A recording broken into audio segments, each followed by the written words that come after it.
الحمدللہ رب العالمین والصلاة والسلام علی سید المرسلین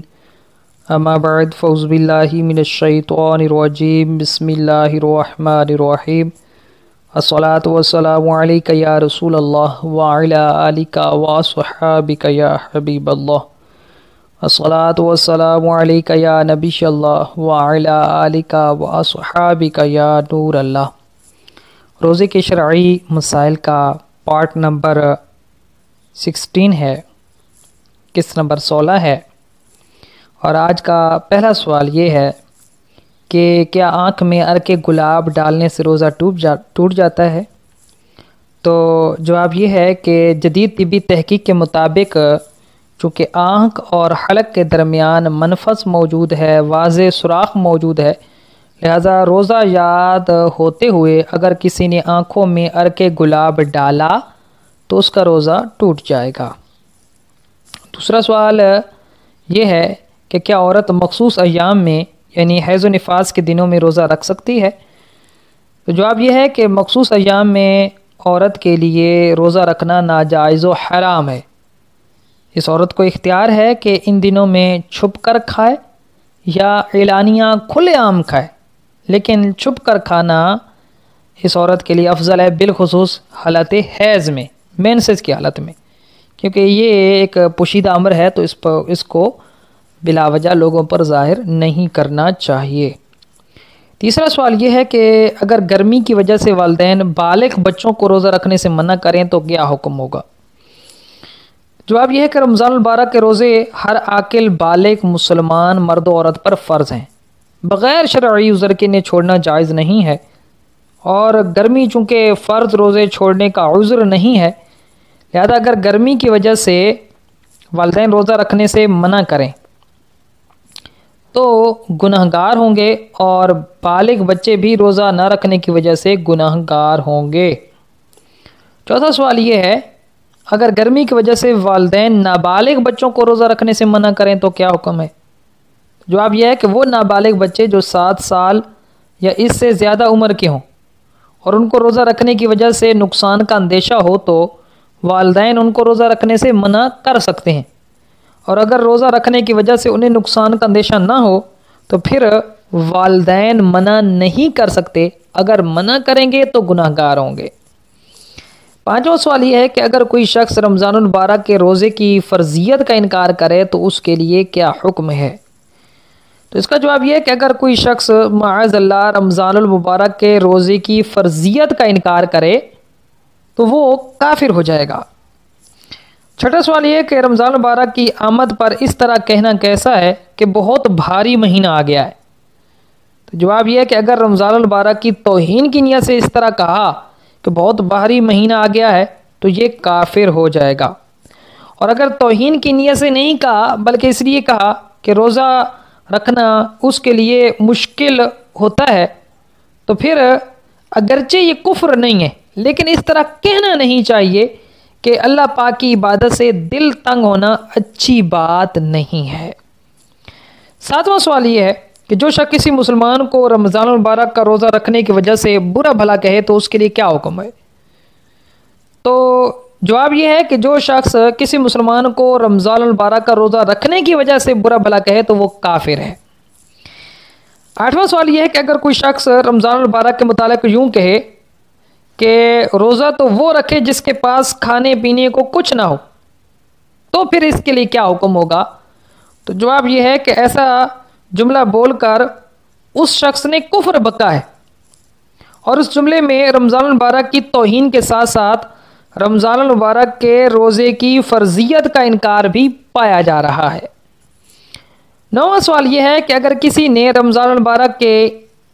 آنے پر یوں کہا کافر ہوتے تو بہت بہتر تھا کہ یہ 30 روزے تو نہ رکھنے پڑتے، اب کیا شرعی حکم ہوگا؟ جواب یہ ہے کہ معاذ اللہ ایسا شخص اسلام سے نکل کر کافر مرتد ہو گیا، اور اگر شادی شدہ ہے تو اس کی بیوی اس کے نکاح سے نکل گئی، وہ عدت گزار کر جہاں چاہے نکاح کر سکتی ہے۔ اس شخص پر لازم ہے کہ اس کلمہ خبیثہ سے توبہ کر کے نئے سرے سے اسلام قبول کرے، اور اگر نکاح والا ہے، شادی والا ہے، تو پھر دوبارہ نئے سرے سے نکاح کرے۔ 10واں سوال یہ ہے کہ آج کل اذان کے دوران سحری کرنے کے متعلق سنن ابو داؤد شریف کی حدیث مبارکہ وائرل کی جا رہی ہے، جس میں یہ بتایا گیا ہے کہ اذان ہو جائے اور کھانا تمہارے سامنے ہو تو اپنے ہاتھوں کو نہ کھینچو، نہ روکو، بلکہ سحری کرتے رہو۔ تو اب سوال یہ ہے کہ کیا واقعی ایسی کوئی روایت اذان فجر کے بارے میں آئی ہے کہ فجر کی اذان ہو رہی اور کھانا پینا جاری رکھیں؟ تو جواب یہ ہے کہ قرآن پاک اور صحیح احادیث مبارکہ کے حکم کے مطابق سحری کا وقت طلوع صبح صادق یعنی فجر کا وقت داخل ہونے تک ہے۔ جب صبح صادق طلوع ہو جائے تو سحری کا وقت ختم ہو جاتا ہے اور روزہ شروع ہو جاتا ہے، لہذا طلوع صبح صادق کے بعد کھانا پینا حرام ہے۔ جو کھائیں گے تو ان کا روزہ ہرگز نہیں ہوگا۔ اب رہی یہ بات کہ جو حدیث مبارکہ پیش کی جا رہی ہے، تو یاد ہے کہ یہ سنن ابو داؤد شریف کی حدیث مبارکہ ہے۔ اس حوالے سے علامہ ابن ابی حاتم رحمۃ اللہ تعالی علیہ نے اپنی کتاب العلل میں اپنے والد ابو حاتم رحمۃ اللہ تعالی علیہ کا قول اس حدیث پاک کے حوالے سے ذکر کیا کہ یہ حدیث مبارکہ صحیح نہیں ہے۔ پھر بھی محدثین کرام نے اس حدیث مبارکہ کی چند توجیحات بیان کی ہیں، تو ہم سب سے پہلے وہ حدیث مبارکہ کیا ہے وہ بیان کرتے ہیں، اور پھر اس کی جو توجیحات محدثین کرام نے بیان کی ہیں وہ بیان کریں گے۔ چنانچہ حضرت ابو ہریرہ رضی اللہ تعالیٰ عنہ سے مروی ہے، نبی کریم صلی اللہ علیہ وسلم نے فرمایا کہ اذا سمع احدکم النداء والاناء على يده فلا يدعه حتى يقضي حاجته منه۔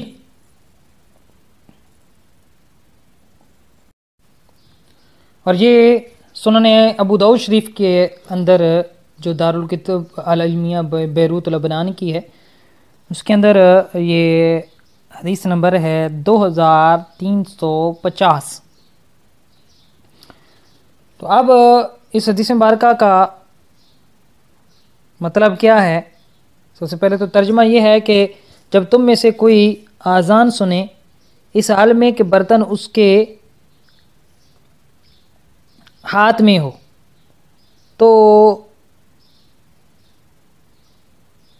فلا یدا ہو تو وہ اس کو نہ رکھے، حتیٰ یقضی حاجتہ من، یہاں تک کہ وہ اسے اپنی حاجت پوری کر لے۔ تو یہاں پر ایک تو یہ کہ یہاں پر ندا کا لفظ آیا ہے، اور اس لفظ ندا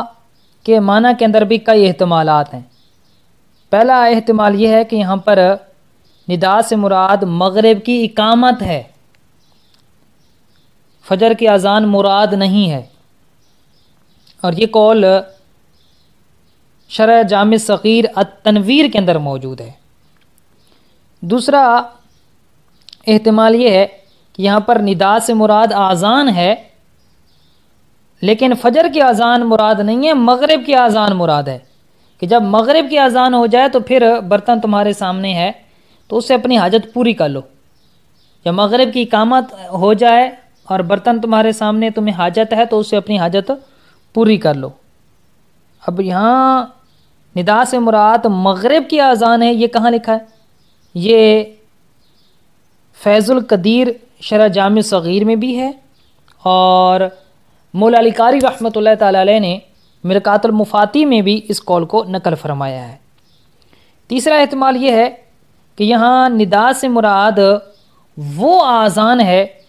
جو فجر سے پہلے، سحری کا وقت ختم ہونے سے پہلے حضرت بلال رضی اللہ تعالیٰ عنہ دیتے تھے، فجر کی اذان مراد نہیں ہے۔